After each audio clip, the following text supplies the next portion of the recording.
ಇವತ್ತು ಬೆಳಗ್ಗೆನೇ ಜಮೀನು ತುಂಬ ನೋಡಿದ್ರೆ ಮಂಜೆ ಕೌತ್ಕೊಬಿಟ್ಟಿದೆ.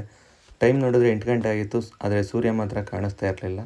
ನಮ್ಮ ಕೆಲಸಕ್ಕೆ ಇವಾಗ ಆಲ್ರೆಡಿ 4 ಮಂತ್ಸ್ ಆಗಿದೆ. ಇದಕ್ಕೆ ನಾವು ಇವಾಗ ಸ್ಪ್ರಿಂಕ್ಲರ್ ಮಾಡ್ತಾಯಿದ್ದೀವಿ. ಅಪ್ಕಮಿಂಗ್ ಡೇಸಲ್ಲಿ ನಾವು ಇದಕ್ಕೆ ಪೊಟ್ಯಾಷ್ ಕೊಡ್ಬೇಕು ಅಂದ್ಕೊಂಡಿದ್ದೀವಿ.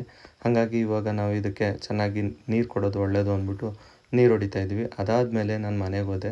ಮನೆಗೆ ಹೋಗಿ ನೋಡಿದ್ರೆ ನಮ್ಮಮ್ಮ ರೊಟ್ಟಿ ಮಾಡ್ತಿತ್ತು.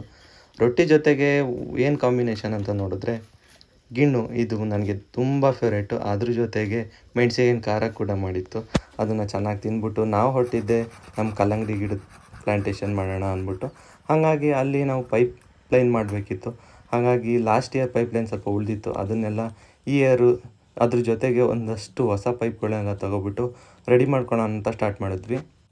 ಬೆಳಿಗ್ಗೆ ನೋಡಿದ್ರೆ ಸೂರ್ಯನೇ ಕಾಣಿಸ್ತಾ ಇರಲಿಲ್ಲ. ತಿಂಡಿ ತಿನ್ಕೊಂಡು ಹೊಲ್ದ ಹತ್ರ ಬಂದು ನೋಡಿದ್ರೆ ಸೂರ್ಯ ನಮ್ಮನ್ನು ಬಿಟ್ಟು ಹೋಗಂಗೆ ಕಾಣಿಸ್ತಾ ಇರಲಿಲ್ಲ. ಫುಲ್ ಎಂತೂ ಬಿಸಿಲು. ಅದ್ರ ಜೊತೆಗೆ ನಾನೊಂದಷ್ಟು ಕೆಲಸಗಳು ಇದ್ದಿದ್ದೆಲ್ಲನೂ ಮುಗಿಸ್ಕೊಳ್ತಾ ಇದ್ದೆ. ಆವಾಗ ಅಪ್ಪ ಕೂಡ ಜೊತೆಗೆ ಬಂದರು. ಆಗ ನಾನು ಮತ್ತು ಅಪ್ಪ ಇಬ್ಬರು ಸೇರಿಕೊಂಡು ಒಂದಷ್ಟು ಕೆಲಸಗಳ್ನ ಮುಗಿಸ್ಕೊಂಡ್ವಿ. ಇನ್ನು ನಾಳೆಯಿಂದ ಇಲ್ಲಿಗೆ ವೆಂಚುರಿ ಹಾಕ್ತೀವಿ. ಅದು ಕೂಡ ನಾನು ನಿಮಗೆ ತೋರಿಸ್ತೀನಿ ಹೆಂಗೆ ಕೂರಿಸ್ಬೇಕು ಅಂತ.